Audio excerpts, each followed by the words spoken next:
నీ కొడుకు ఆవారగాన్ని ఆడికి పంపించి వాడు కాక్యాంగ్ చేసుకుంటాడు. వాడు రామారావా నాకు అర్థం కాలే. కాక్యాంగ్ చేసుకొని ఆటోలో తిరుగుతా ఆయన ఆటో రాముడు అయిపోతాడంట. కొంచెమన్నా సిగ్గు ఉండాలనే తెలంగాణ సమాజం ఏమనుకుంటుందని. ఇంత సిగ్గుసేరని తప్పిపోతారా 10 నెలలకే? ఇట్లాంటి నేను ఎవరిని చూడలే.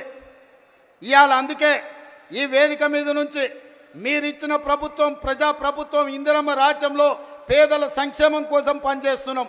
ఏ గడ్డ మీద నుంచి పోరాటం మొదలుపెట్టినామో అదే గడ్డ మీద సంవత్సరం పూర్తి చేసుకున్న సందర్భంగా ఈ వరంగల్ పట్టణాన్ని నగరంగా మార్చి హైదరాబాద్తో పోటీ పడే విధంగా అభివృద్ధి చేయాలన్న ఆలోచనతోటి ఇవాళ మీకు నిధులను ఇవ్వడమే కాదు, మీ గడ్డ మీదనే మొట్టమొదటి ఉత్సవం జరుపుకున్నాం. ఈ ఉత్సవానికి వచ్చిన వాళ్ళే కాదు, తెలంగాణ నలుమూలలు ఉన్నోళ్ళందరినీ కూడా ఆశీర్వదించండి. ఇంకా 4 సంవత్సరాలు కడుపు కట్టుకొని రోజుకు 18 గంటలు, ఒక్కరోజు 1 గంట 1 నిమిషం కూడా సెలవు తీసుకోకుండా మీకోసం పనిచేస్తా.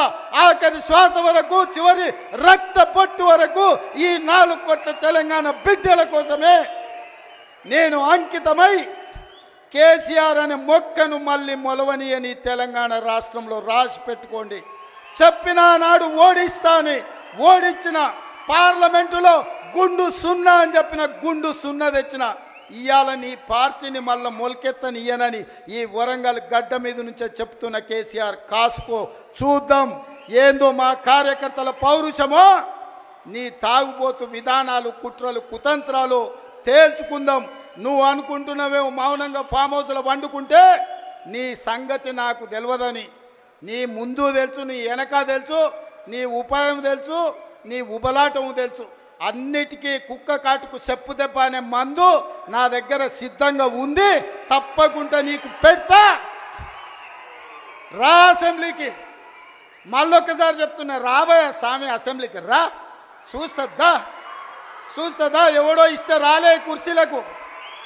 తొక్కుకుంటూ వచ్చిన కుర్చీలో నిన్ను తొక్కుకుంటూ వచ్చిన గుర్తు పెట్టుకో. రా అసెంబ్లీకి, మాట్లాడదాం, తేలుద్దాం.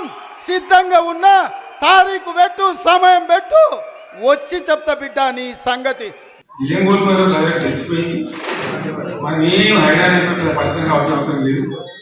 ఏమైనా చూస్తున్నా 50 గడిచేటారు 11 నెలలు కదా ఇప్పుడు అయిపోయి ఇంకేముంది. 6 నెలల ముందు మన ఎలక్షన్లు లేదు. పొద్దున కూడా 5 రోజుల కోసం ఆడు. కాబట్టి అందరం కూడా మంచి జాగ్రత్తగా పనిచేసి అంత లేదు గమ్మత్తన్నట్టు కొన్ని సందర్భాలు తమాషా ప్రజలకు ఒక్కోసారి ఎక్కితే దయ వచ్చి కూర్చుంటారు. ఈ దయాకరావు పంచాయతీరాజ్ మినిస్టర్ అయితే ఏం పనులైనా ఆ స్కీమ్ దేశమంతా పోయేటువంటి పరిస్థితి వస్తుంది. దాని తదనంతరం మళ్ళీ నా మంత్రున్నది భూమి లేకుండా ఎట్టు లేకుండా గిరిజన పిల్లలు కూడా గిరిజన పని తీసుకొని రావాలి. వృత్తి పని వాళ్ళు కూడా బీసీల పని తీసుకొని రావాలి. ఎవరైతే పూర్తిగా దిగజారులో ఎవరో వాళ్ళు మంచిగా చేస్తే వాళ్ళు ఎవరైతే సమాజం అసమానతలు తగ్గితే చాలా సుఖవంతమైన సమాజం ఆలోచిస్తున్నారు. దీర్ఘకాలిక లక్ష్యం ఉంటుంది. అటువంటి మంచి కార్యక్రమాలు శ్రీకారం ఈ ఒక వ్యక్తి ప్రయోజనము లేదా చిల్లర ఓట్ల కోసము. వాస్తవంగా చెప్పాలంటే ఎలక్షన్ల ముందు మేనిఫెస్టోలో ప్రజలకు ఇచ్చిన మాటలు తక్కువ. మనం 10%, 90% ఎవరు అనుకుంటే చేసాం.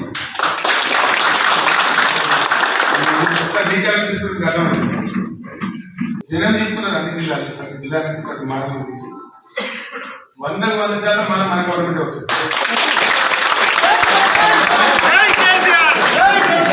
అనుమానంగా మనకు అవసరం లేదు. దాని మనలో కథ చెప్తాం, ఇంత చెప్తాం,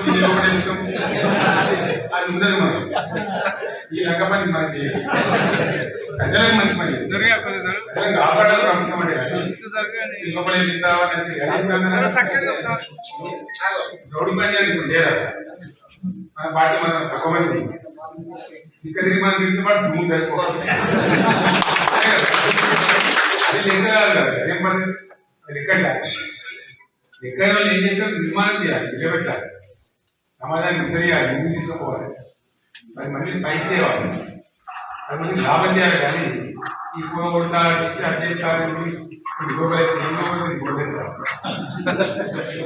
పిచ్చి మాటలని చందాలమైనటువంటి మాట్లాడతారు. నాకు అర్థం కాదు.